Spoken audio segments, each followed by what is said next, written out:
আজি মই আপোনালোকক জৈৱিক সাৰ কিদৰে প্ৰস্তুত কৰিব পাৰি ঘৰতে সেইটো প্ৰচেছটো মই দেখুৱাম। চাওক, মই ভোট জলকীয়া লগাইছোঁ।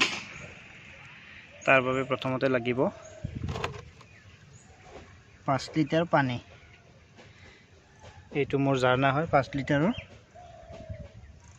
5 লিটাৰ পানী, এয়া গৰুৰ গোবৰ, কেঁচা গোবৰ, আৰু এইখিনি খলি হৈ এনেকুৱা মাটিৰ পাত্ৰ এটা, 5 লিটাৰ ধৰা মাটিৰ পাত্ৰ এটা, পলিথিন এটা, তাৰপিছত আপোনাৰ ৰছী এডাল।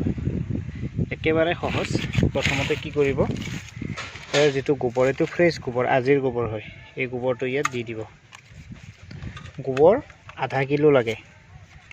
আধা কিলো গোবৰ, 5 লিটাৰৰ কাৰণে আধা কিলো গোবৰ।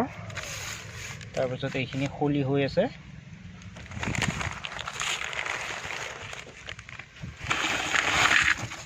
এই 100 গ্ৰাম মই খলি হৈ দিলোঁ। 100 গ্ৰাম খলি হৈ, তাৰপিছত মই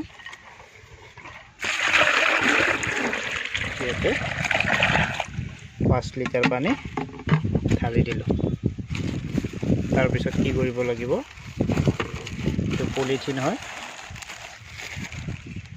তোৰ সহায়ত এনেদৰে আমি বান্ধি দিলোঁ। তাৰপিছত ৰছীডালৰ সহায়ত যাতে ইয়াৰ গেছখিনি বাহিৰত ওলাই যাব নোৱাৰে, তাৰ বাবে বান্ধি দিলোঁ এনেকৈ। তাৰপিছত কি কৰিব, দুদিনৰ মূৰে মূৰে পলিথিনটো খুলি মাৰি এডাল লৈ এইটো ঘোডালি দিব। ঘোডালি দিলে কি হয়, গোটেইখিনি বস্তু তল ওপৰ হৈ যায়। তাৰপিছত এনেকৈ দুদিনৰ মূৰে মূৰে 2-3 বাৰ ঘোডালি দিব। 7 দিন 8 দিন বা 10 দিনৰ পিছত ইয়াক আৰু লাৰিব নালাগে, এঠাইত থৈ দিয়ক। তাৰপিছত ইয়াৰ পানীখিনি, যিটো গেট আছে, গেটটো তলত বহি যাব আৰু পানীখিনি ওপৰলৈ উঠি আহিব। তাৰপিছত কি কৰিব, আপুনি যদি ইয়াৰ পৰা 1 লিটাৰ লয় আৰু নৰ্মেল পানী 10 লিটাৰ ল'ব, মিক্স কৰি আপুনি স্প্ৰে কৰিব পাৰে, নাইবা গছৰ গুৰিত দিব পাৰে।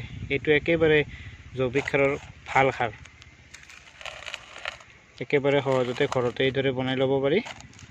আপোনালোকে এনেদৰে বনাই লওক আৰু ৰিজাল্ট চাওক। মই যোৱাবাৰ কৰিছিলোঁ, যোৱাবাৰ মই ভাল ফলে পালোঁ। গতিকে মই জলকীয়া লগাইছোঁ, ইয়াত আৰু সাৰ প্ৰয়োগ কৰিব পৰা হ'ব।